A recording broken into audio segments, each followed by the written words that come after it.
দেখুন, এই মুহূর্তে আমাদের জীবনে অনেক সমস্যার মধ্যে আমরা পড়ে যাই।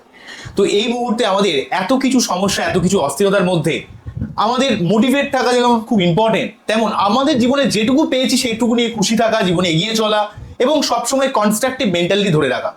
কারণ একটা বিষয় নিয়ে যখন বেশি টেনশন করবেন, চিন্তা করবেন, অস্থির হয়ে যাবেন, তখন সেই সমস্যা তো আরো বাড়বে, বরং কমবে না।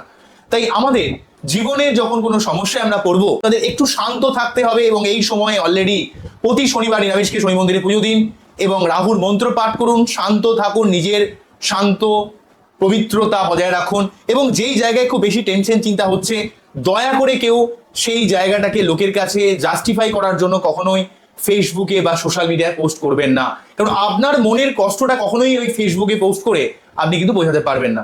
তো এটা খুবই একটা বাজে জিনিস, কারণ রিপিটেশনালি ভাবে আমাদের মনে এক কষ্ট হচ্ছে, সেটা আমরা ফেসবুকে পোস্ট করি, কিন্তু প্রকৃতভাবে অনেক মানুষ আমাদের বোঝে না, ফিল করে না। যে নয় বোঝে না, কে কখনো 90 আপনার জন্য বুঝবে না, এটা আমাদের বুঝতে হবে। এবং আমরা যখন কোনো সমস্যার মধ্যে পড়ি, সেই জায়গাটাতে বারে বারে সমস্যার কথা না বলে কিভাবে সে তার থেকে বেরোতে হবে, তার জন্য আগে মাইন্ডকে রেস্ট দিন, নিজের একটু সেলফ মোটিভেশন বজায় রাখুন। মোটিভেশন কিভাবে পাবেন?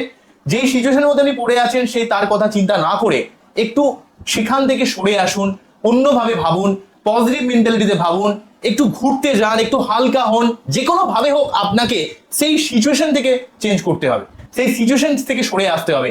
আপনার যেই পরিবেশে আপনি এই মুহূর্তে বাস করছেন, যার জন্য এত ডিপ্রেশন, যার জন্য এত অশান্তি, সেই জায়গা থেকে আপনাকে সরে আসতে হবে। অনেক সময় দেখতে পাওয়া যাচ্ছে যে ফ্যামিলি মেম্বারদের সঙ্গে কথা কাটাকাটি হয়ে যাচ্ছে।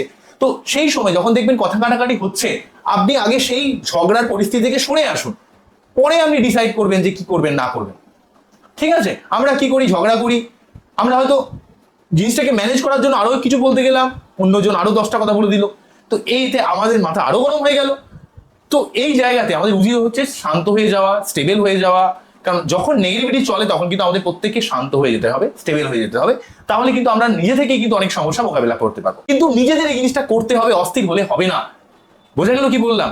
আপনার জীবনে ঈশ্বর আপনাকে অনেক কিছু ক্ষমতা দিয়ে পাঠিয়েছে, সেই ক্ষমতাকে কাজে লাগাতে হবে। মানে শুধুমাত্র যে আমি অ্যাস্ট্রোলজিক্যাল ভাবে আমার কাছে আপনি প্রেডিকশন করুন, এই করুন, সেই করুন, আমার এটা শুধুমাত্র এই কথা বলছি না, সেটা আপনার প্রয়োজন আপনি করাবেন, কিন্তু প্রকৃতভাবে নিজেকে। কারণ প্রতি মুহূর্তে আপনাকে নিজস্বতাকে যদি ঠিকভাবে বিল্ড আপ করতে না পারেন, তাহলে সমস্যা কিন্তু প্রতি মুহূর্তে বাড়বে। তাই আগে নিজেকে শান্ত হতে হবে, স্ট্রং হতে হবে, ঈশ্বরের উপর আপনাকে শরণাগত হতে হবে। ঈশ্বর আপনার জীবনে অনেক কিছু পরিবর্তন করাবে এবং পরিশ্রম করতে হবে। দেখবেন আপনার জীবনে সমস্ত সমস্যা কাটিয়ে উঠে, সমস্ত ডিপ্রেশন, সমস্ত নেগেটিভিটিকে কাটিয়ে উঠে আপনি জীবনে ধীরে ধীরে এগোতে পারবেন। হয়তো আজকে খুব দ্রুত চলতে পারছেন না, কিন্তু যতটুকু চলতে পারছেন ততটুকু চলুন, যতটুকু রাস্তা দেখতে পাওয়া যাচ্ছে ততটুকু দেখুন। বুঝে গেল কি বললাম? তো আজকে এখানেই থামছি। নমস্কার।